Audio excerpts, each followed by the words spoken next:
గుసగుసలాడే నీడలు. ప్రారంభరాత్రి నగరం నిద్రపోతున్నప్పుడు పాఠశాల మైదానం మాత్రం మేల్కొని ఉంది. పాత స్వింగ్సెట్ గాలికి నిశ్శబ్దంగా ఊగుతోంది. దాని తుప్పు పట్టిన గొలుసులు రాత్రి నిశ్శబ్దంలో మూలుగుతున్నాయి. స్టీవ్ ఒంటరిగా నిలబడి ఉన్నాడు. వీధి దీపాల వెలుగులో అతని నీడ పొడవుగా సాగింది. గాలిలో ఏదో తప్పుగా ఉంది. చల్లగా వేచి చూస్తున్నట్లుగా అనిపించింది.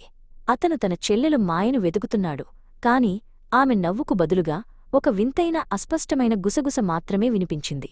అది చెట్ల ఆకుల నుండి వస్తున్నట్లు అనిపించింది. అజ్ఞాయం 1.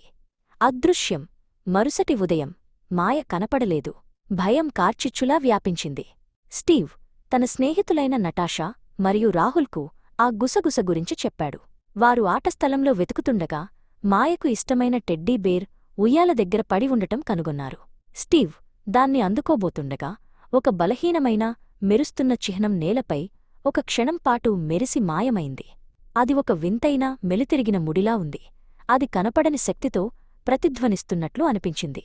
వారు ఇకపై కేవలం తప్పిపోయిన అమ్మాయి కోసం వెతకడం లేదు. వారు అసాధ్యమైన దానిలో చిక్కుకున్నారు. అజ్ఞాయం 2. భయాందోళన. నగరం ఒక పీడకలతో మేల్కొంది. మాయ మాత్రమే తప్పిపోయిన పిల్ల కాదు.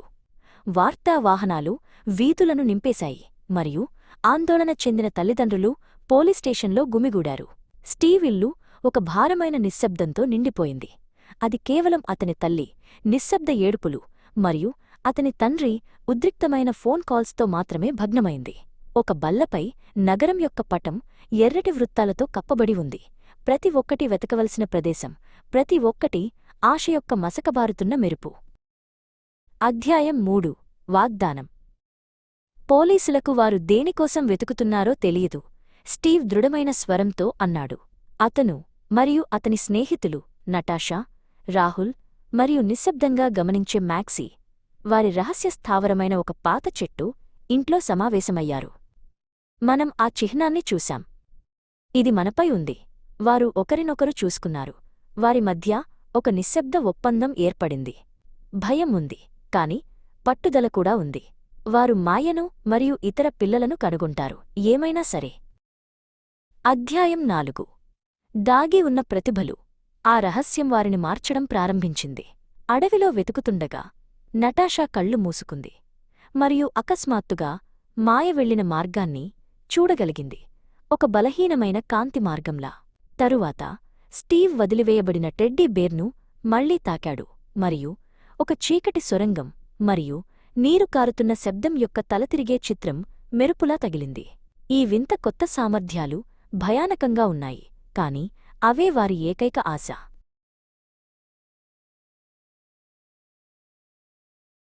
అధ్యాయం 5. సొరంగ రహస్యాలు. స్టీవ్ దృష్టివారిని పట్టణం అంచున ఉన్న ఒక పాత వదిలివేయబడిన తుఫాను సొరంగానికి దారితీసింది. ఇదే అది. అతను గాలి చల్లగా మరియు తేమగా ఉండగా గుసగుసలాడాడు. లోపల నటాషా యొక్క వింత ఇంద్రియాల మార్గదర్శకత్వంలో వారు దాన్ని కనుగొన్నారు. ఆటస్థలంలో వారు చూసిన అదే మెలితిరిగిన చిహ్నం తేమగా ఉన్న కాంక్రీట్ గోడపై చెక్కబడి ఉంది, కాని ఇది ఒక బలహీనమైన అనారోగ్యకరమైన ఆకుపచ్చ కాంతితో మెరుస్తోంది. అది నెమ్మదిగా నిద్రిస్తున్న గుండెలా కొట్టుకుంటోంది. అధ్యాయం 6. కుటుంబ బంధాలు. ఆ చిహ్నం నటాషాను కలవరపరిచింది. ఆమె దాన్ని ఇంతకుముందు చూసినట్లు భావించింది. ఆ రాత్రి ఆమె తన కుటుంబం యొక్క అటకపై వెతికి తన ముత్తాతకు చెందిన ఒక పాత తోలుతో కట్టిన పత్రికను కనుగొంది. ఆమె ముఖచిత్రంపై ఉన్న దుమ్మును ఊదినప్పుడు ఆమె దాన్ని కనుగొంది. మసకబారిన బంగారంలో అదే చిహ్నం ముద్రించబడి ఉంది.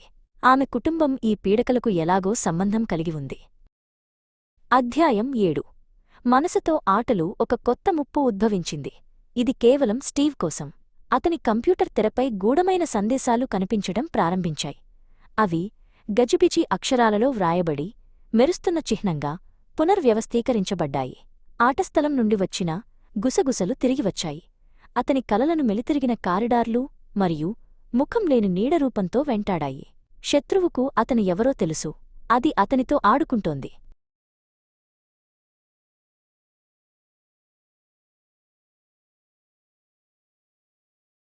అధ్యాయం 8. నగరంలో వేటవారిని గమనిస్తున్నారు. ఒక సాయంత్రం ఇంటికి వెళ్తుండగా ఒక పొడవైన నీడ రూపం వారిని అనుసరించడం ప్రారంభించింది. వర్షంతో తడిసిన డౌన్టౌన్ సందులలో ఒక భయానకమైన వేట మొదలైంది. వారు పొంగిపొర్లుతున్న చెత్తకుండీల పక్కనుండి మరియు మినుకుమినుకుమంటున్న నియాన్ సంకేతాల కింద నుండి దూసుకుపోయారు. వారి గుండెలు ఛాతీలో దడదడలాడుతున్నాయి. వారు ఆ రూపాన్ని చిక్కైన వీధులలో తప్పించుకోగలిగారు. కాని వారు ఇకపై కేవలం వేటగాళ్లు కాదని, వారు వేటాడబడుతున్నారని కూడా వారికి తెలుసు. అధ్యాయం 9. అనుమానిత నీడలు. నటాషా ముత్తాత పత్రికలో నగర గ్రంథపాలకుడు మిస్టర్ ఎబెర్నాథీ గురించి ప్రస్తావించబడింది. అతను 50 సంవత్సరాలకు పైగా గ్రంథాలయంలో పనిచేసిన వ్యక్తి. వారు అతన్ని పొడవైన నిశ్శబ్ద పుస్తకాల అరల మధ్య ఎదుర్కొన్నారు. అతను నీడలు మరియు రహస్యాలతో తయారైన మనిషి. కొన్ని విషయాలు పూడ్చిపెట్టడమే మంచిది, పిల్లలారా, అతను హెచ్చరించాడు. అతని కళ్ళు చల్లగా మరియు వెచ్చదనం లేకుండా ఉన్నాయి. అతను చెబుతున్న దానికంటే ఎక్కువ తెలుసు.